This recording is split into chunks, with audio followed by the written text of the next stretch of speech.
We keep hearing about the terrible effects of having these facilities near where you live. Cancer hotspots, high rates of asthma.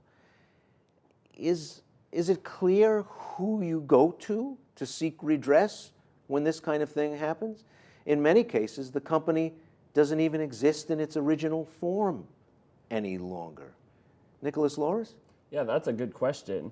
And I think that's where the Environmental Protection Agency can play a role if they focus on the real causes of pollutants. And I think that's where we do need more research and development and understanding where the cause of these health effects are coming from and understanding what pollutants do and worry about these real pollutants rather than, the EPA is putting a lot of time into carbon dioxide regulations, which I think are much less of an environmental harm and will increase energy prices, especially in these low-income communities. Javier? Well, there's a number of issues involving what you guys are talking about right now. How to redress this thing.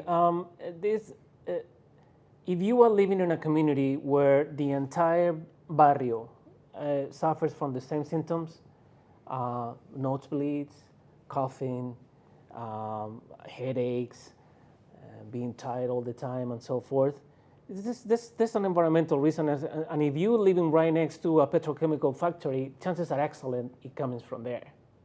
So you of course you can redress this thing. You go to the company, you go to the corporation, and then you tell them, you guys are poisoning the community right now.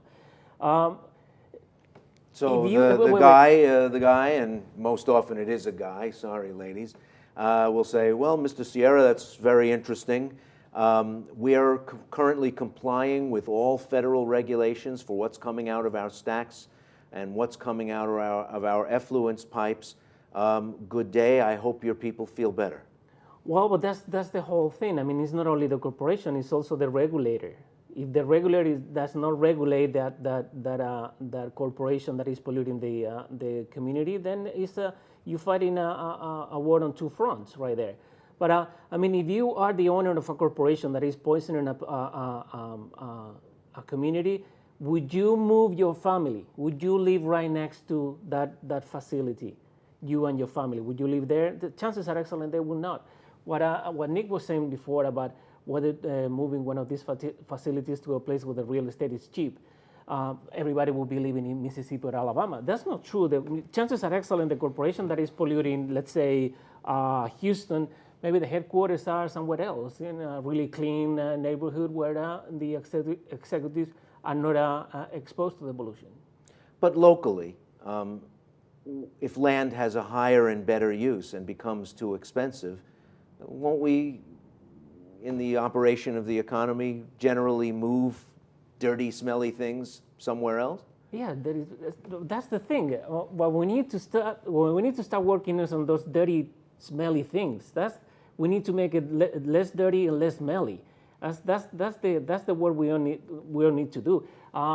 What you're saying about maybe the regulators allow me to spew all these pollutants into the community. Well, then you go back to the government and say this cannot be anymore, and it's been the case in many instances. For instance, right now the EPA has hearings about ground level ozone, whether the level should be higher or lower.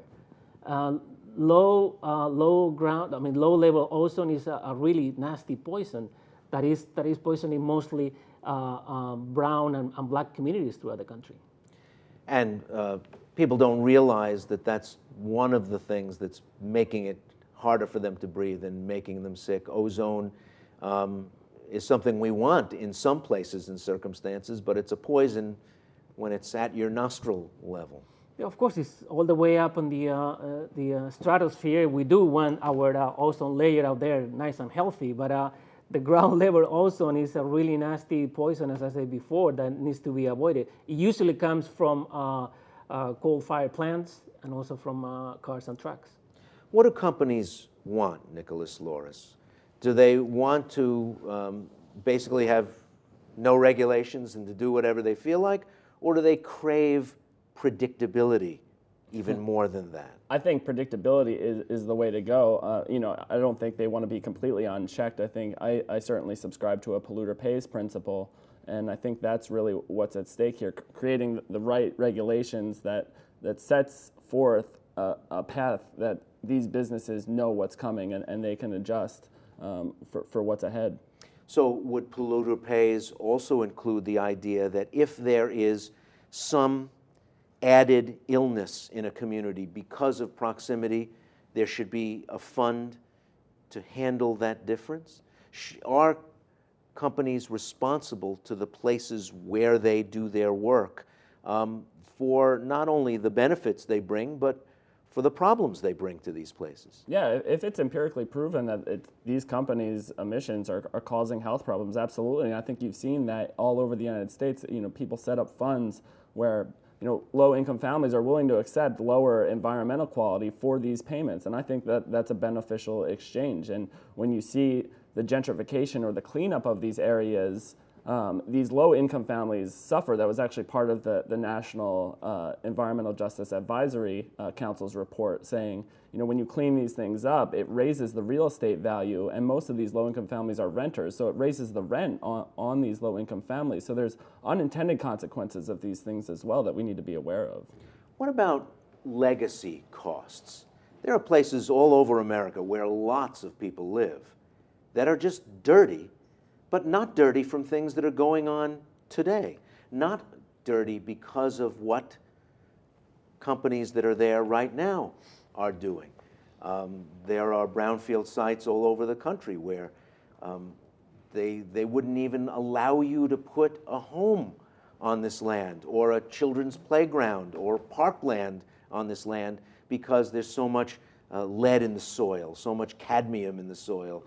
Yet the people who did this thing are no longer around to be challenged. That is true. The polluter pays is something that we hear now that we've seen all these catastrophes around us. But the polluter pays has not been the case historically in the United States. And what you were saying about brownfields, people are not allowed to be there. Schools are built in brownfields. There's no law in the country, there's no federal law, and very few states have restrictions as to where a school can be built. The USA Today did an expose, I think it was about a year ago, about there are hundreds of thousands of children living in places that were brownfields, that were extremely polluted, and they still are. You go, for instance, to Cesar Chavez High School in Houston, on the east side of Houston, and it's surrounded by petrochemical factories. I mean, if you go to see a football game, you see the plumes burning just 300 meters from the field. That's another completely different issue here. Schools in this country, unfortunately, are built in really nasty places. So what do you do about that? So they should not be built there. There should be regulations, as we said before, that we should not take our children to dumps to learn.